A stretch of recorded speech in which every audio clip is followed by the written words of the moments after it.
ऋषि मुनियों को नारद और भगवान विष्णु की कहानी सुनाने के बाद श्री सूत जी ने कहा, हे मुनिगण, जिस व्यक्ति ने सबसे पहले इस व्रत को किया था, मैं उसके बारे में भी आप लोगों को बताता हूँ, ध्यान से सुने।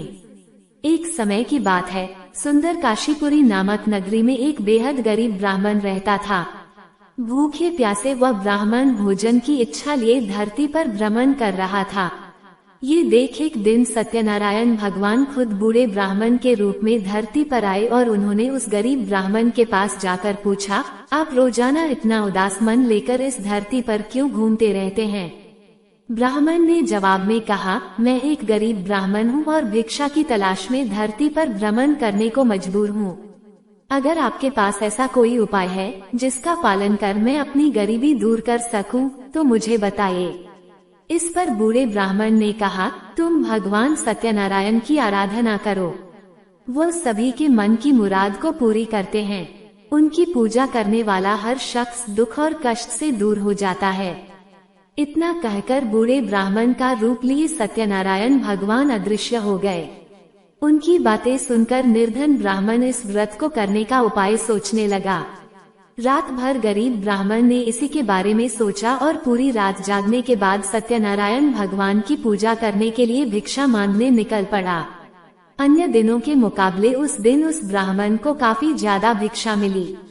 उस भिक्षा से और अपने प्रियजनों के सहयोग से किसी तरह ब्राह्मण ने सत्यनारायण भगवान की पूजा की। पूजा के बाद उस गरीब ब्राह्मण के सभी दुख दूर हो गए। धीरे धीरे वह कई संपत्तियों का मालिक हो गया। ब्राह्मण हर महीने नियमित रूप से इस पूजा को करने लगा। श्री सूत ने कहा, इस तरह से जो कोई भी सच्ची श्रद्धा के साथ श्री सत्यनारायण भगवान की पूजा करेगा, वह सभी प्रकार के दुखों और पापों से मुक्ति पा सकेगा।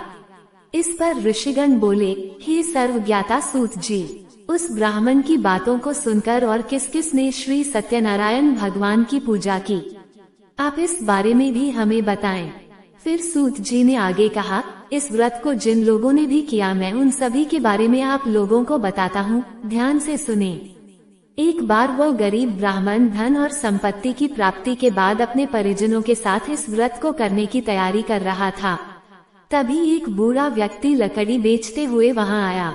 उसने लकड़ियों को बाहर रखा और स्वयं ब्राह्मण के घर के अंदर चला गया। प्यास से तड़पता वह लकड़ी बेचने वाला जब घर के अंदर आया तो उसने देखा कि ब्राह्मण पूजा पर बैठा हुआ था। उसने ब्राह्मण को नमस्कार किया और पूछा, हे मुनिवर, आप ये कौन सा तप कर रहे हैं और इसे करने से क्या फल मिलेगा? लकड़हारे के सवालों का उत्तर देते हुए ब्राह्मण ने कहा, यह व्रत श्री सत्यनारायण भगवान का है। इसे करने से मन की इच्छा पूरी होती है। इसी व्रत का पालन करके मुझे धन की प्राप्ति हुई है।